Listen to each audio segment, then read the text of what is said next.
Hello kitchen 123 में आज बन रही हैं सबकी फेवरेट फज ब्राउनीज। तो किचन 123 की इसी तरह की ज़बरदस्त रेसिपीज देखते रहने के लिए किचन 123 को लाइक करें, सब्सक्राइब करें और बेल बटन को भी प्रेस कर दें। इंग्रेडिएंट्स क्या क्या हमें चाहिए? सबसे पहले तो हमें चॉकलेट की ज़रूरत है। ये 200 ग्राम्स की एक बार मैंने ली हुई है, कुकिंग चॉकलेट है। इसको हम काट के इस्तेमाल करेंगे। इसको छुरी की मदद से मैं छोटे टुकड़ों में डिवाइड करूँगी। बटर चाहिए मुझे, अनसॉल्टेड बटर है ये, नमक के बगैर वाला। आधा कप मैंने बटर लिया हुआ है और इन चीज़ों को नापने के लिए मैंने चाय पीने वाले कप का इस्तेमाल किया है, इस वाले कप का। ये जो बड़ा मग है ये इस्तेमाल नहीं करना पैमाइश के लिए, बल्कि ये वाला चाय वाला नॉर्मल कप। तो इसकी मदद से नापा। मक्खन हाफ कप ले लिया मैंने। आधा कप मैदा लिया हुआ है। 1/4 कप कोको पाउडर है। 3 अंडे लिए हुए हैं। 1/4 चाय का चम्मच नमक है। आधा चाय का चम्मच वनीला एसेंस है। 1/4 चाय का चम्मच बेकिंग सोडा है। 1.5 कप आइसिंग शुगर या पिसी हुई चीनी। और ये ऑयल मैंने रखा हुआ है। ये जो मेरे पास मोल्ड मौजूद है चौकोर सा, 6x6 इंच का है, 6x6 इंच का। इसको मैं ऑयल लगा के ग्रीस करूँगी और इसके अंदर ये बटर पेपर भी मैंने लगा रखा है ताकि आसानी से बेक होने के बाद ब्राउनीज बाहर आ जाएं। तो सबसे पहले ये काम करते हैं कि हम अपने टिन को प्रिपेयर कर लेते हैं। ऑयल के अंदर इस तरह से ब्रश को डिप करके इस टिन के अंदर लगा देती हूँ मैं ऑयल। साइड्स पर भी लगा देते हैं।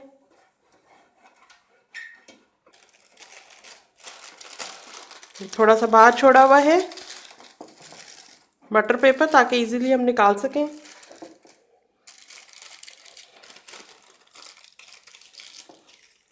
और इसी तरह अंदर भी लगा देते हैं हल्का हल्का सा ऑयल। वैसे तो मेरी तमाम चीज़ें जितनी भी मैं इस्तेमाल कर रही हूँ वो रूम टेम्परेचर पे है, लेकिन सर्दी होने की वजह से ये जो चॉकलेट है ये काफ़ी हार्ड हुई हुई है। गर्मियों में तो ये खुद ही पिघली पिघली सी होती है। तो इसको इस तरह से हम पहले काट लेंगे, इसके बाद इसको इस्तेमाल करेंगे।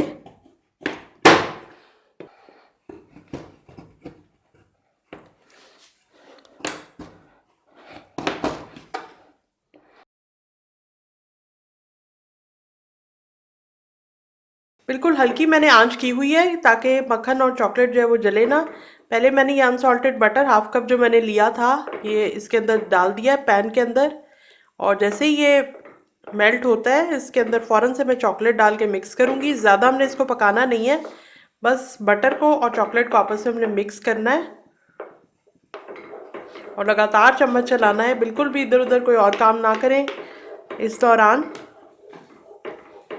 बस ये हो गया। और अब इसके अंदर चॉकलेट जो छोटे टुकड़ों में मैंने डिवाइड की हुई है, तोड़े बगैर आप बिल्कुल ना डालें।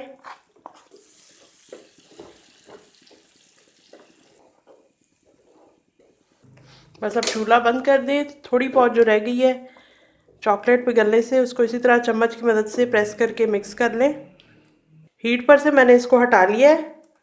अभी कुछ कुछ चॉकलेट के पीसेस ऐसे हैं जो भी बटर के अंदर है मौजूद, ये देखें।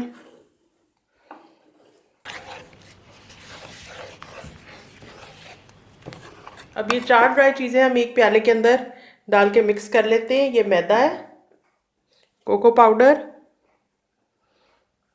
ये नमक है और ये बेकिंग सोडा।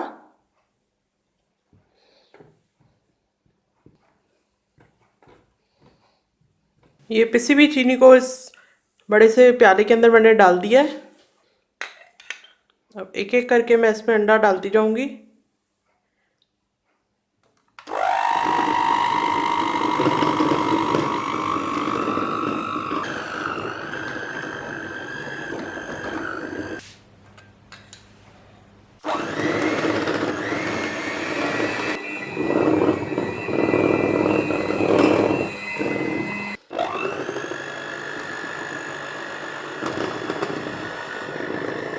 और अब ये लास्ट तीसरा अंडा।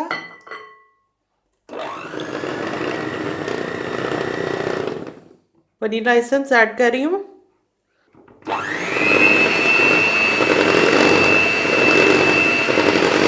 बटर और चॉकलेट को जो हमने मिक्स किया था ये दोबारा से जमना शुरू हो गया।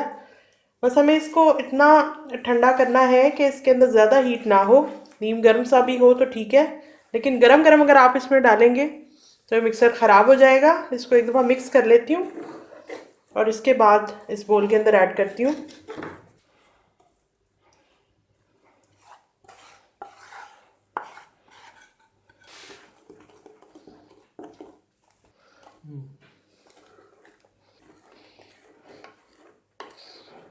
डेगची के अंदर इस तरह का स्टैंड रख के प्री हीट करने के लिए हम इसको रख देते हैं 10 मिनट्स के लिए दरमियानी आंच पे। अब इस छन्नी की मदद से इन ड्राई इंग्रेडिएंट्स को मैं छानती जाऊंगी और मिक्स करती जाऊंगी। तकरीबन 1/3 मैंने इसमें डाल दिया है और इसको छान लेती हूँ।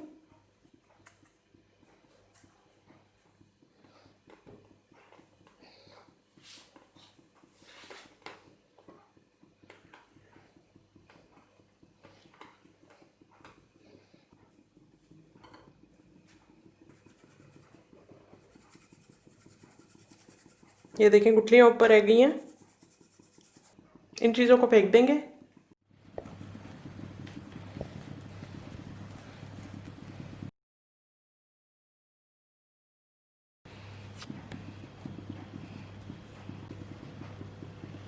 ऐसे करो, ऐसे करो। 10 मिनट्स के लिए प्री हीट हो गया। अब एहतियात से पकड़ के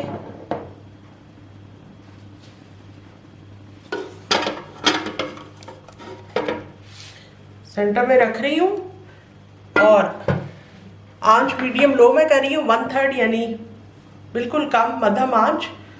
और फिर आपको बताती हूँ कितने टाइम में कुक हुआ। 50 मिनट के बाद ढक्कन खोल रहे हैं और इसमें सेंटर से इंसर्ट करके देखते हैं कि ड्राई तो नहीं आई। नहीं, इसके ऊपर जो लगा हुआ है ये ड्राई है। अगर वेट होता तो इसका मतलब है कि अंदर से ये अभी भी कच्चा है और हम उसको मज़ीद पकाते हैं। इसको बाहर निकालते हैं और इसको ठंडा होने के लिए छोड़ते हैं। किचन 123 में फज ब्राउनी बनके तैयार है, बहुत ही टेस्टी बनी है। मैंने 6x6 इंच का पैन इस्तेमाल किया था। आप चाहे तो 9x9 इंच या 8x8 इंच का अगर मोल्ड इस्तेमाल करेंगे तो उसमें वो जो ब्राउनी का मिक्सचर है वो ज़्यादा फैल जाएगा और थोड़ी सी थिन किस्म की ब्राउनी बनके तैयार होगी। ये आपकी चॉइस है। फिर आप कम वक्त में उसको कुक कर सकते हैं। 30 मिनट्स में वो 9x9 इंच या 8x8 इंच के पैन में कम्प्लीटली कुक हो जाएगी। अलबत्ता मैंने एक छोटा पैन इस्तेमाल किया 6x6 का, तो ये आपकी मर्जी है, बनाएं और इन्जॉय करें। मैं कल मिलती हूँ एक और कमाल की रेसिपी के साथ।